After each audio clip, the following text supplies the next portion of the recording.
Welcome to this presentation on using the 5 whys correctly and incorrectly.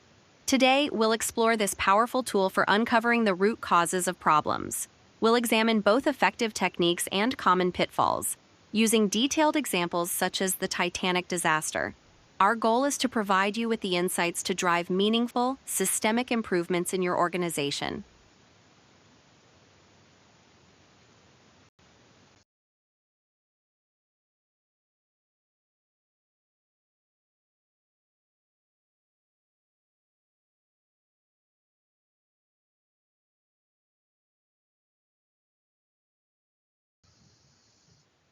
In this slide, we introduce the 5 whys method. This is a simple yet systematic process where you ask why, repeatedly, usually 5 times, to move beyond the surface symptoms of an issue and uncover its underlying cause. This approach is widely used across industries, from manufacturing to business process improvement, as it encourages a deep, data-driven investigation. The benefits of the 5 whys are substantial. By digging deep into a problem, you reveal systemic issues that might otherwise remain hidden. The process is data-driven, meaning you base each why on concrete evidence rather than assumptions. This helps avoid temporary fixes and leads to sustainable improvements. Additionally, involving a cross-functional team ensures that diverse perspectives contribute to a more complete understanding of the issue.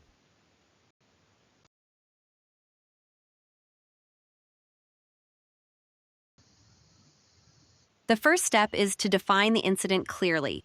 It's essential to articulate what happened, when and where it occurred, and the impact it had. For instance, in our Titanic example, the problem statement is, "The Titanic sank, resulting in significant loss of life and property." This precise definition sets the foundation for a focused and effective analysis.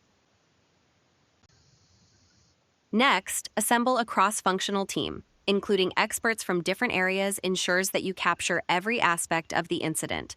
Alongside this, gather all available data, from technical reports and regulatory guidelines to first-hand accounts.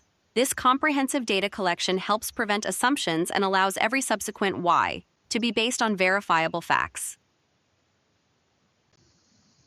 Now we begin asking why. The first question in our Titanic example is, why did the Titanic sink? The immediate answer is that it hit an iceberg.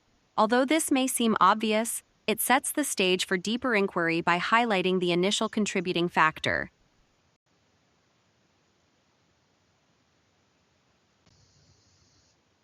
Moving on to the second why, we ask, why did it hit the iceberg?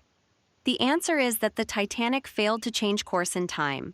This response begins to point toward operational shortcomings, such as issues with decision-making and responsiveness, and invites us to dig further into what led to this failure.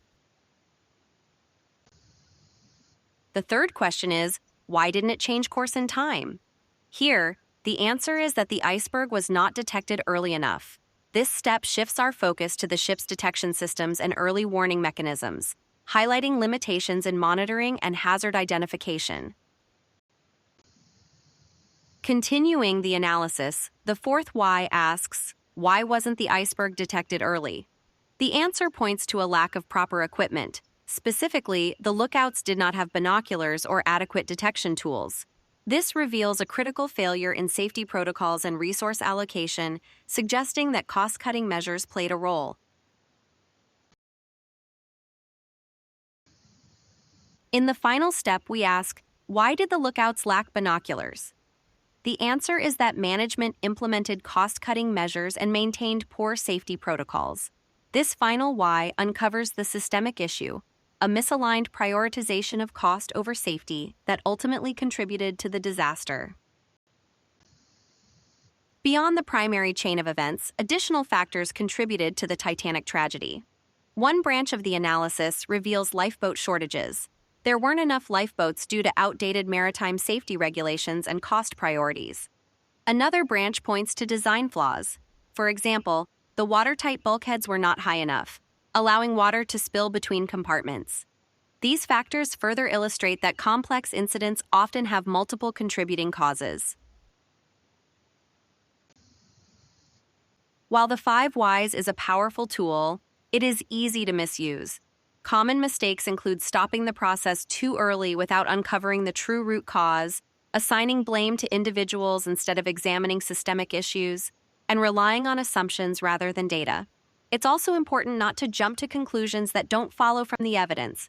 Avoiding these pitfalls ensures that the analysis remains focused and effective. Let's consider two additional case studies. In the car breakdown example, the investigation might reveal that the car stopped because the battery died. Further questioning shows that the battery failed due to an alternator failure, which in turn occurred because the belt broke from wear, a problem that arose from missed maintenance. The solution here is to implement regular maintenance checks. In the workplace injury example, a worker slipped because the floor was wet. Continued questioning reveals that the wet floor was caused by a leaking pipe, which resulted from a damaged pipe due to poor maintenance, exacerbated by a lack of scheduled inspections. The corrective action would be to establish regular inspection routines. These examples demonstrate how the 5 whys can be applied to various real-life scenarios. To ensure the 5 whys method is effective, follow these best practices. Involve a diverse, cross-functional team to capture all perspectives, ensure every answer is backed by solid data, and avoid the pitfalls of bias and blame. Keep asking why, until you reach a root cause that can be acted upon. Once you've identified this cause, validate your findings with your team, develop corrective actions, and monitor the outcomes over time. This approach fosters a culture of continuous improvement and long-term success. In conclusion, the 5 whys is an invaluable tool for uncovering the true causes behind complex problems. When used correctly, by following a structured, data-driven approach and avoiding common pitfalls, it not only resolves the immediate issue, but also prevents future incidents by addressing systemic failures. Thank you for your attention. I now invite your questions and look forward to a productive discussion on how you can apply these insights in your organization.